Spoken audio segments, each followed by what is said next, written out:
is when we introduce everybody, okay? I want you to stand up. I want you to scream. And remember, have your questions ready, because did anybody come here to see Catherine or I? The answer is no. Say no, Joe. No, Joe. Now tell me I'm Joe. All right. So are you guys ready? Are we ready? Rachel, are we ready? Woo! Are we ready? Yeah, we're ready. All right, hold on, one at a time. Let me go ahead and introduce everybody and not blow out my voice Friday night like a rookie. All right, let's welcome Amanda Burst, Dorothy Freeman, Jonathan Storch, Stephen Jeffrey, William Ragsdale, Tom Holland, and Chris Durandon.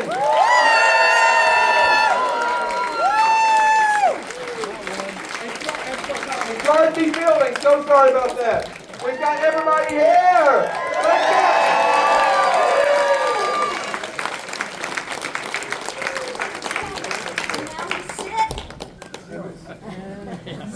Let's go.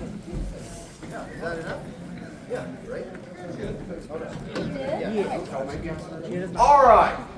Who's ready for some questions? Oh no, we got everybody here? All right. We're ready to get started? All right. I'm kind of curious. I have a ton of questions, but who has and wants the first question? Hold on now. I see several hands. I saw you first, and then we'll go over to you. So I'm not even going to bother. You go ahead. Go ahead, sir. Now stand up. Hey, thank y'all so much for an amazing childhood. Y'all brought a lot of memories. They raised you, sir? They really did. So, I wanted to ask a question about Roddy McDowell, because I know that he's not here and he's such a lovable character. Do you recall any particularly memorable or funny moments with Roddy during the filming of Fright Night? Something that's just stayed with you all these years? Your favorite Roddy McDowell story? Every moment, maybe. Yeah, he was very. Roddy was very youthful, you know, in spite of the hair. He was very youthful, and he loved movies, and he loved being on the set, and he it was infectious, and he was, you know, an encyclopedia, and so he was a joyful guy to be around. I don't know if there was anything. The video camera? Ooh, tell the story about the video camera. He had this new thing called a video camera. And in 1984 it was. It was about that big. Yeah, there's some footage that Jonathan found actually located of of Roddy's attempt at using a video camera. And it was a video camera which was this big, of course, and it had a suitcase attachment for the actual recording device. And so he ran around the set recording all of us, and there's a wonderful video of it. But yeah, and he was just having fun. And in 2 minutes of it, we're done with the lens cap on. A famous photographer, yeah, left with the lens cap on. But funny? I don't know. He was just a gracious, accessible, warm, generous. Yeah. He also was an encyclopedia of old Hollywood knowledge. Can you all talk about that? I'm sure he told you some wonderful stories over the time where he was able to, because he was a walking encyclopedia. He knew where all the bodies were buried. Am I correct? Yeah, what Roddy did, Roddy was terribly supportive of me. He was genuinely in love with the story and the part of Peter Vincent. He had just been in a movie that I'd written called Class of '84, so I knew what he could do as far as finding the heart of it all. You know, he had the hero's journey from being a coward to finally stepping up at the last moment, and he dearly loved Peter Vincent, and he started pulling almost very quickly, working seriously to make it, you know, to do a performance. And you could feel the rest of the cast followed him. Chris Chris got into it also. But I mean, they brought it all along. You could see the performance improving and over the 2 weeks of rehearsals that we had. And I don't think that would have been possible without Roddy's enthusiasm. Anybody else? We're good? Okay. Who has the next question? Yes, sir. Hey, just want to say I'm a big fan of Fright Night, and it's the only reason why I'm here for the show. When you made the movie, did you have any idea that it would take off as big as it did, or as much as an explosion? Everybody chime in on that one, please. No? No. And that is a tribute to the storytelling. Yeah.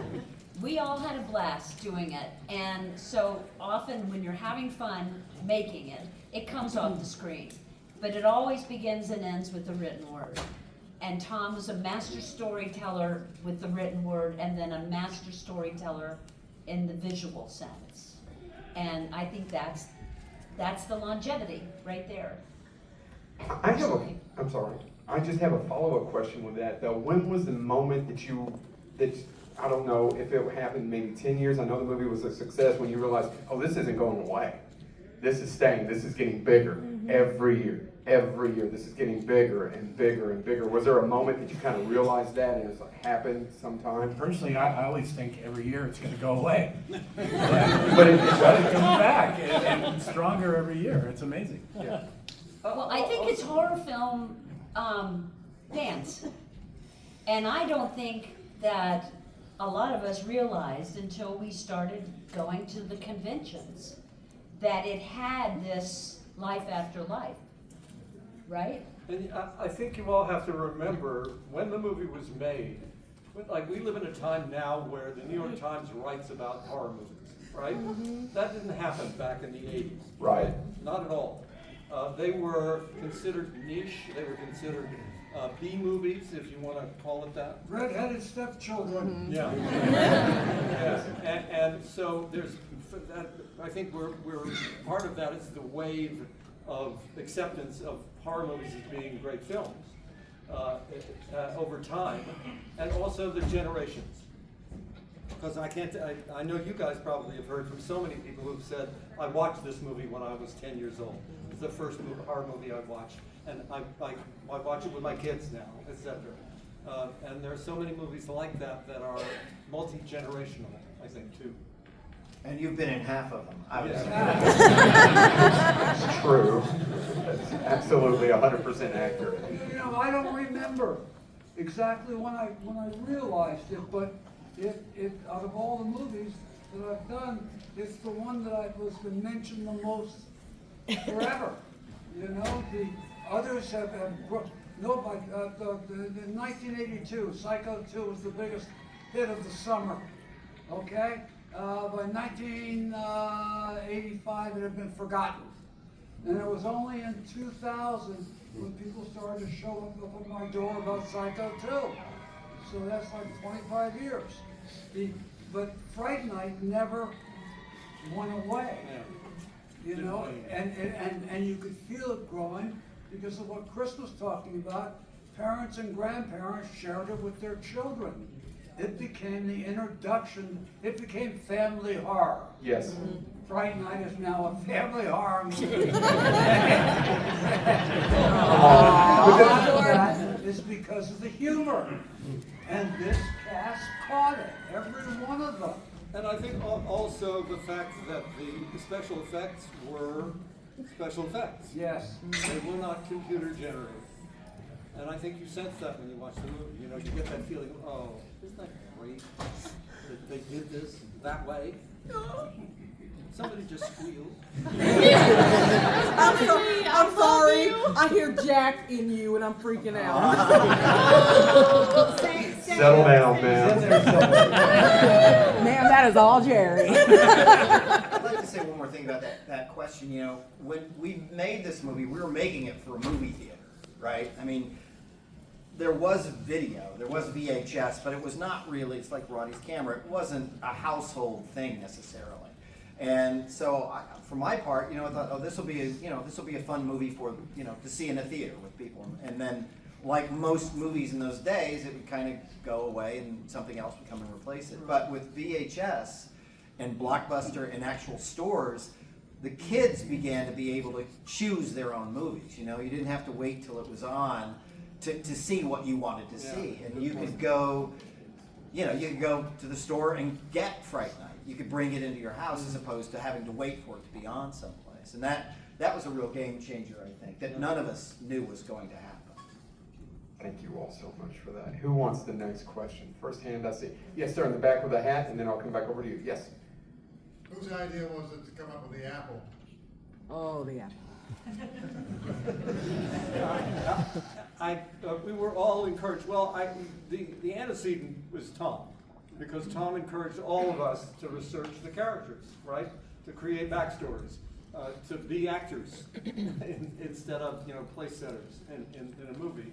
And I thought, how do I research this guy? He has a 400-year-old history, or 500, or whatever it is. So I have to make something up. And part of what I was looking at was vampire bats. And realized in my research that most vampire bats are fruit bats. 90% of them are fruit bats. So I asked Tom, I said, what about if, an apple or whatever, if Jerry's eating fruit all through the movie, and that was the genesis of it. Did it turn into the apple scene outside with Charlie's washing them in the bushes? So that shot was just still one of the great shots of movie history. The apple's fantastic in that shot. All right, I saw a hand over there. Yes. Please, you could. Do you, boo? All right. Chris had mentioned special effects, and there's so many iconic shots of prosthetics and practical effects makeup. Especially considering most of y'all had some of that stuff on you during the filming. Were there any that stood out that it's usually like horror stories about having to sit in the chair for so long, but were there any that you guys were particularly proud of having on you that was really just stuck with you? They're all just like, What, huh? Me? Yeah, well, everybody's kind of looking at you, yeah. Well, I mean, I think what's remarkable about that moment for me when I turned around and the way Tom directed it was that the audience sees it before Charlie. And that's what makes you catch your breath, not only because the horror of that face, but because you know what's coming for him. And that's a very directorial thing. And then the fact that Tom, it was not in the original film, right? I mean, this was a last minute thing, kind of, Tom? My mouth? Say that one more time. No, I'm joking. And then it just became such an iconic moment. And so that in and of itself, I'm proud of, because when we saw it in the theater with real people, the first time you see it often is a screening for the industry, and they just don't respond. It's almost on purpose. We're not gonna really let you know how good the movie is. But when you go see it with real people, then you get it, and we did. I think it was Billy, was it just the two of us, or we saw it on Hollywood Boulevard? Anyway, it was real, it became real. So you go on that ride. Well, that came out of watching them in rehearsals down in the basement. And she turned away and she said, "Oh, Charlie, you promised me." And she lays guilt on him. And he lowers the cross and says, "Oh, Amy," and step forward. And I said, "Oh, there's a huge scare moment in there, if I can get this." And I went to Steve Johnson and Randy Cook and asked them to give me a shark's mouth over the weekend. And there was no time for them until I thought I was nuts. And I assured them that it would only be for this brief moment on screen, and the teeth would never be examined again. Instead, it turned into the biggest Poster! the biggest moment in the movie. Tell her the name. Tell everybody the That was name. just out of the acting. Yeah. The what? Tell everybody the name y'all said you gave that that, The name that they gave the appliance, sir? yeah, the face, the name that you gave for the face. I don't know. You named it after What did you after say an you looked actress? like when you went to lunch, though? Who, the actress you thought that you looked like? I don't remember. Who's it? Help me. No, Karen Black. Oh, Karen Black? Oh, well. Probably in The Great Gatsby, Karen Black in The Great Gatsby, but, yeah, no. All right. Going to lunch and those things was the best, because I remember I get the steak, they have to put the steak on you when the steak sticks, and it's like the steak sticking out. Lunch! So you go to the commissary and try and eat with a big steak sticking out. I love the steak. Yeah. That's what I did. I almost and then decided. Thank you for leaving it, lobbing it up. To No, no, please. Yes, I had a hand right over here. I can't remember where. Oh, yes, sir. For Chris, the jacket you wore near your stocking, I think it was Ed. Do you still have it? You have the gray one, the long. You mean that long leather Yeah. coat? Oh. Yeah. Well, the story behind it is that Tom and I went shopping for Jerry. And we went to one of the most exclusive, expensive men's stores in LA. What's the name of it? I don't know, it's still there. Is that Siegel? Fred Siegel. Fred Siegel. Yeah, and we bought almost all the clothes there, and I think, was the jacket made? The coat? I think somebody fabricated the coat. The rest, all the rest of the costume or the wardrobe was from that place. But I think the coat was made by whomever the costume That designer I was. can't remember, the last I heard it was auctioned off in Canada. Oh, really? Yeah, the NRB. You got when you first saw it. Oh, yeah. I remember, yeah. It was, I thought it was extreme, Yeah. but it worked. It made the part. Yeah, especially that one shot in the alley. Yeah. All right, sir. Yes, and then I'll come over to you with the glasses. I promise. Go ahead. Did any of you folks know each other prior to the film? Had worked together maybe, or? Oh, Steve. They were boyfriend and girl. Stephen. Do you remember our romance? What's that? The answer is always yes. I left my ear trumpet at home. There's a little film called Fraternity Vacation. Yeah, Wendell.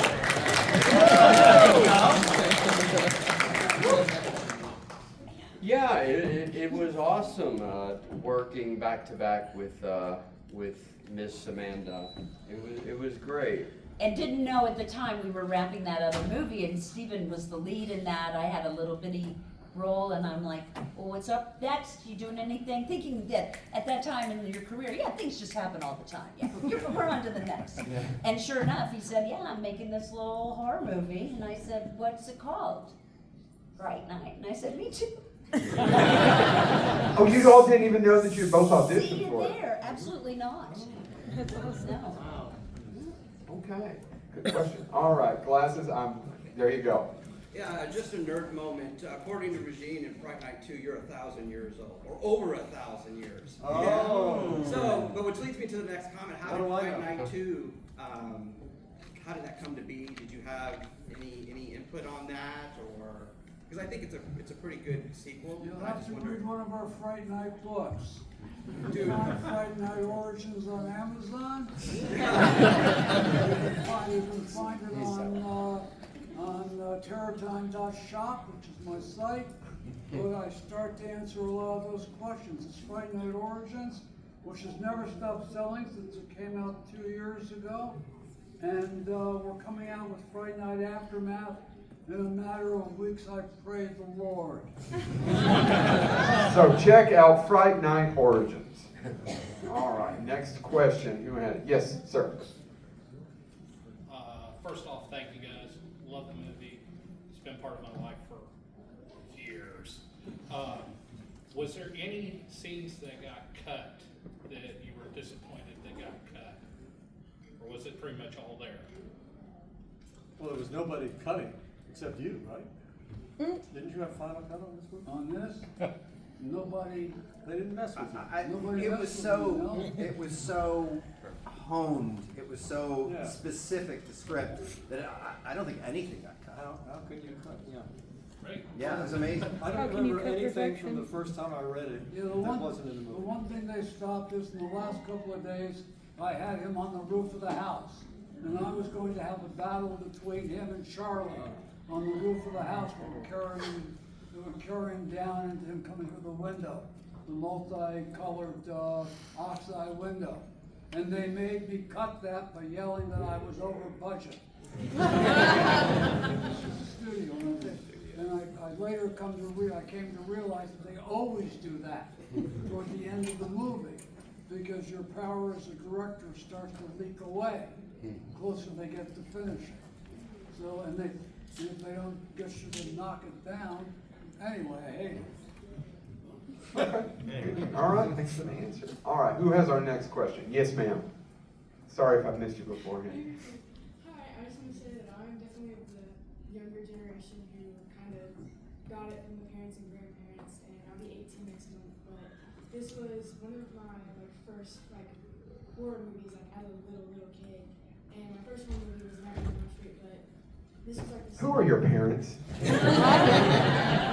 Oh, they're here. My second or third horror movie ever, and this is the one that has stuck with me. I still have it on DVD, and it's one of my favorites. But it's definitely something that stuck with me. I wanted to know, if anyone is a director now, how this movie definitely impacted you, going forward.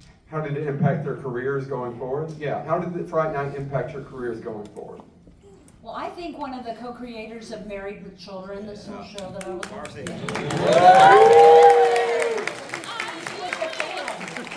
He was a fan of Fright Night, so I don't think that hurt me one bit. Truly, yeah. What about the rest of you? What Chris sort of touched on it.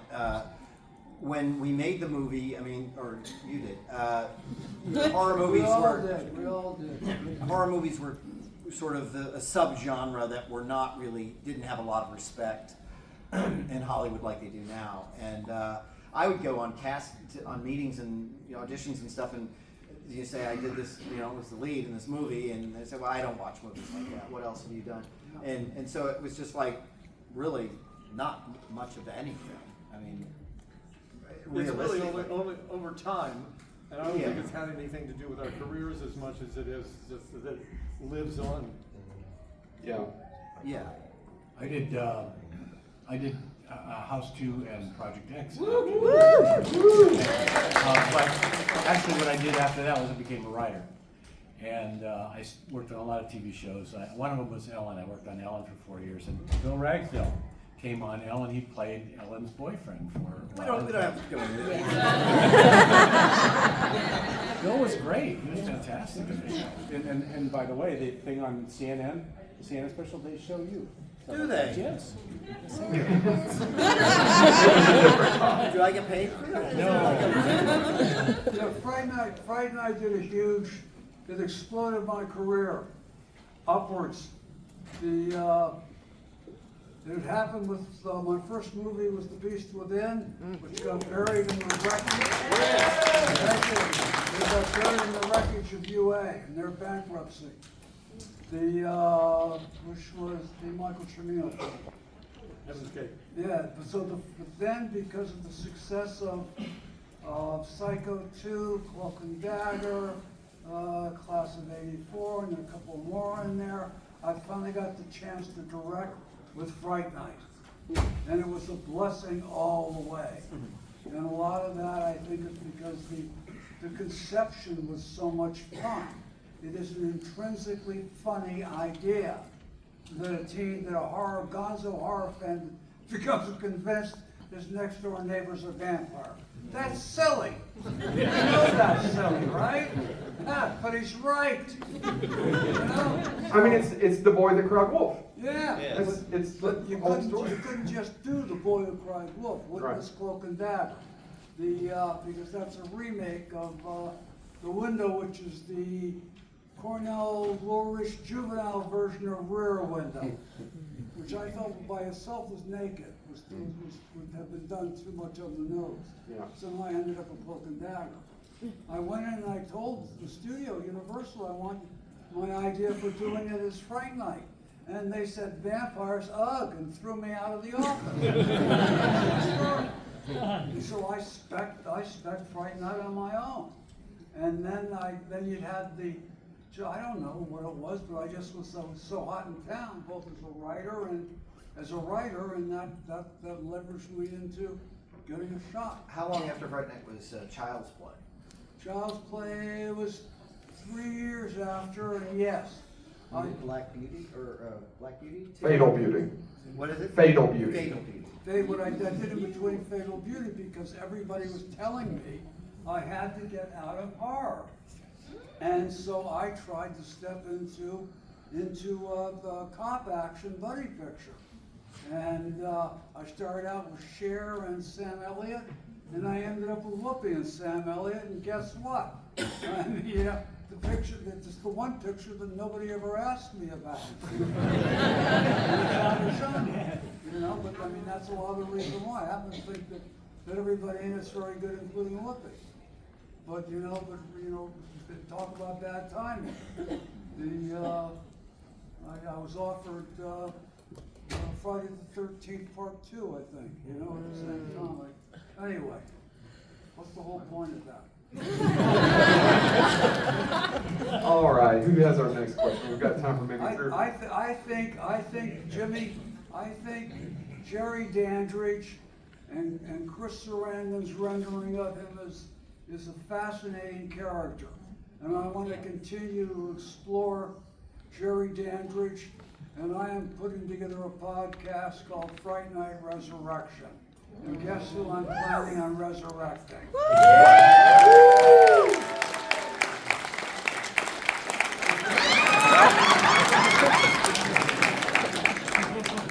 You heard it here first. All right, who has got my next question? All right, so let me go with the lady first, and then we'll come back to you. Okay, yes, ma'am. Okay, so I was wondering if you guys were able to keep any memorabilia from the set, and if not, if you wish you had kept something, what would it be? That jacket. Yeah. I kept the skull. I mean, obviously we were talking before, I just kept it not because I thought it was going to be worth anything at all, but just as a memento. And it sat in my garage for years because my wife would not let me allow me to keep it out. But then Tom was like, "Oh, bring it." I said, okay. Well, I finally found it and I took it over to him. But he's that keeper of all this stuff. Yeah, I had some of the clothes for a while, but they wear out. As you wear them. I got my boobs.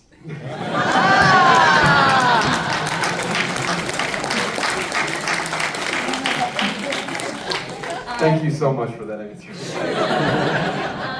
Amy wasn't quite voluptuous enough to make that final transition, so they plastered my chest and built voluptuousness. And for whatever reason, I ended up with those. And I don't know if you know See's Candy, but it was in a See's Candy box on my closet shelf for years. And it was one of the shows. It was sitting on her table. Yes. You were trying to sell it. Yeah, sure. I wish I had kept some of my fangs. You were pimping your breasts. Yeah, I was. I wish I had kept some of my fangs, because the baby ones especially were kind of sexy. But yeah. We didn't know. I didn't know to do that, to keep anything. What they sold that picture, Tom, you told me what they sold that picture, Amy? Oh. For what was it, $27,000? Yeah, the portrait of Amy that was on the wall, of her back in clothes from the 1700s. That was by back door. That was also Chris's idea. Chris wanted Jerry to be more than just black. To have good in there too, or at least tragedy swirling around. And so I had the picture painted, and then it came up, it disappeared. And then, I don't know, 35 years later, it pops up on Heritage Auctions, and the next thing I know, and I bid on it up to $12,000, and then it went up to like $25,000 and sold to somebody in the UK. Wow. So, I mean, I gotta tell you, screen used props, if they're the right movie, yeah. Just a little side note. I do a podcast, and one of my podcasts was with Mike Flanagan. You guys know Mike Flanagan? Mike owns Jerry's Fingers. Oh, really? Yeah. He has a set of Jerry's Wow. Yeah. If you guys don't know who Mike Flanagan is, he's responsible for several wonderful Netflix shows. Check them out, absolutely. Midnight Mass Yeah. and Fall of the House of Usher. Dr. Sleep. Yeah. All right. Yes, sir. Yeah, you. Hi. So, pardon me, I'm French. My English doesn't work really that well, but I'm going to try to be as clear as possible. That's a question for Tom Holland. How difficult or how easy was it for you to write a script that mixes sensuality and comedy and horror, and there's also some social content? I was personally very moved by the fate of Evil, who at some point, actually, after laughing so much, finds himself, I mean, we realize that he's actually not that happy, and that's why he accepts the gift given by Jerry Dandridge. And so I'm wondering how difficult or how long it took you to write that script with all these elements. And for the actors, did you see all these elements in the script, or you simply just saw a funny horror movie? Because every time I watch it, as Tom told me an hour ago, I discover something new. I was just wondering if immediately you saw the horror or the comedy or the sensuality or this or that. His English is better than mine. Fantastic question, please. Do you need me to repeat it?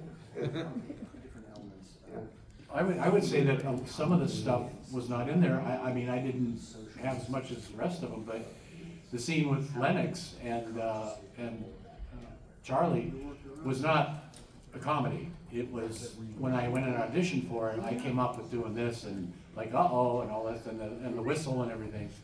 So, and I think that's why I got it. I think that's why I got it, because Tom enjoyed the comedy part of it.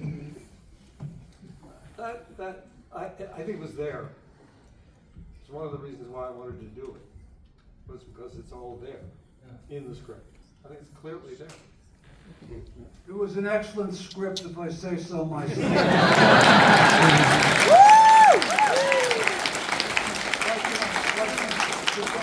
I just said to William, the blood running down Amy's back was not an accident.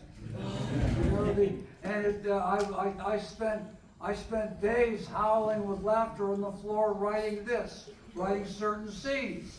Charlie trying to convince everybody that he had a vampire living next door. That's funny. Get the mix of things. But I mean, I was very, very lucky because vampires as a genre were really dead at the time. You know, nobody wanted to do a movie about vampires. But it only was significantly silly if it was a very traditional monster living next door. And what better dramatically than a vampire, especially there's so much of it's subtext. It plays to, you know, every teen's worry about competing with an older man for his girl. You know, there's all kinds of stuff that runs beneath it. You know, I implied a relationship between Jerry and Billy Cole because that was the moment in time. Wait, what? AIDS hadn't broken yet, but something was wrong, and you could feel it in the gay community. Too many people were dying. And what Child's Play did for me, I mean, what Fright Night did for me is it led me to Fatal Beauty, but it also led me to Child's Play. And that's my concept and story that made the first one work. You know, and that's me wanting to make the scariest killer doll movie I could, which was not a genre at the time. And it was because of the invention of the Steadicam, which allowed me to move gracefully about 6 inches above the floor for Chucky's POV, which scared the shit out of you. Which is what made that work. It means you get away from the doll. If the doll couldn't do it, you cut to the doll's point of view. So, you know, so they all led one to the other. But Tom, you were also really good. Tom was great about, we'd come up to him and, hey, could we try this? And he'd say, yeah, give it a try, you know, and sometimes it was something that really worked well. Yeah. You were open to stuff. Okay. You keep trying. You just keep trying. We have time for maybe a couple more questions. I'm sorry. You, sir, standing, and then I'll come back over here, ma'am. Yes? Okay. This has been on my mind for many years since I've discovered this film. Moving forward from this project, all of you have a lot of different backgrounds from a lot of different films, TV, etc. Moving forward from this project, did anybody have any real lesson they learned maybe from another co-star that really helped propel them moving forward? Yeah, Dorothy, we haven't heard from you. Love to hear your voice. Yes, please. No. Damn it, Dorothy. Not what I set you up for. I actually want to go back to the Tom question because Please. many of you kind of referred to the mother in this film. And I think part of Tom's brilliance is that the mother is both comic relief, deeply sincere, a complete ditz, and really real, and then not. And so it's, you know, because there are only 2 women in the movie, except for, you know, the unmentionables. The ones who get, well, whatever. I just won't mention them. But that was, I mean, it was really fun for me, and I think it adds something to the movie because you don't expect a mother to be like that. And also the freedom that he gave us, as everyone has referred to ad-lib stuff was amazing. And I have to say, I know that Tom wrote the "Do you want a Valium" line, which seems to be everyone's favorite, because I was such a health food nut and a new mother, and I would never say that to my son. So I give Tom all the credit for that. All right, thank you. So for our question one more time, what was it again? Did you take anything with you that you learned from your co-stars? Yeah, anybody? I take the relationships that we have to this day. Absolutely. And that you get to see each other at these things all the time. Yeah, and we had a great time making the movie. There's just no doubt about it, like I mentioned earlier. And we still do. And so part of the joy of doing this is not only to meet you all and receive all of that just genuine affection for the film and the performances, and we're grateful for that, but it's to see everyone. Yeah. And I mean, it's been almost 40 years. Woo! So. Tom just said, has it been that long? And also the dynamic of the relationships is basically been pretty much the same as well. You know, we're on a kind of a text chain that comes and goes depending on, you know, something happens, and I think I have some of those right here. Let's. And they are. Please. And they are often very funny. There's a lot of very funny people here. So the relationship is very rich. It's great. All right, there was a lady I promised. Yes, ma'am, right there. Raise your hand with a red. Yes, you go. First of all, you're all geniuses. You're all Thank you. brilliant. And I wanted to ask, rest in peace, Roddy McDowell. I've always been a big fan of Roddy, and I wondered if it was easy to get him on board, if you had him in mind for the part from the beginning, and if any of you had any clue that you would still be doing this and meeting fans almost 40 years later. No. Roddy? Roddy, yeah, was it hard to cast Roddy? Was he loved the part of Peter Vincent? Was he original? But he wasn't your original choice, or was he? No, I wanted Vincent Price. Oh. Vincent Price was failing at the time. And Roddy later got me together at his house for dinner with Vincent and his wife, Coral Brown, which was a terrific experience. Roddy had done a terrific job in class of '84 and brought me to tears. And then he came in and he so got the part.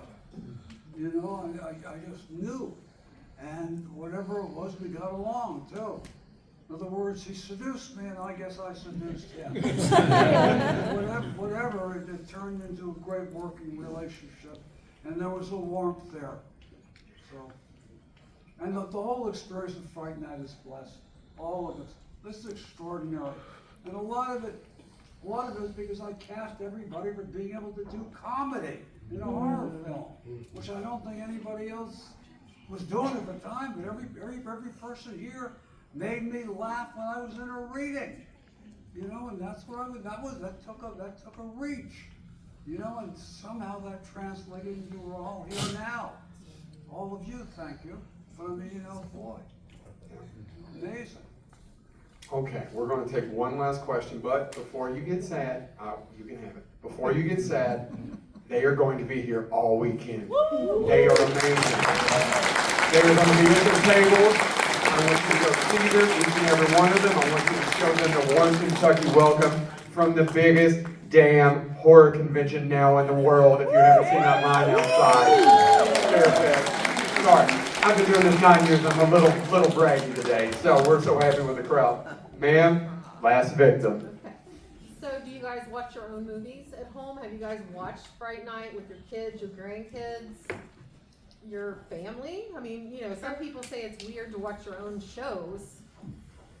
Well, recently we've gotten to see it on a big screen, and it had been decades since I had seen it.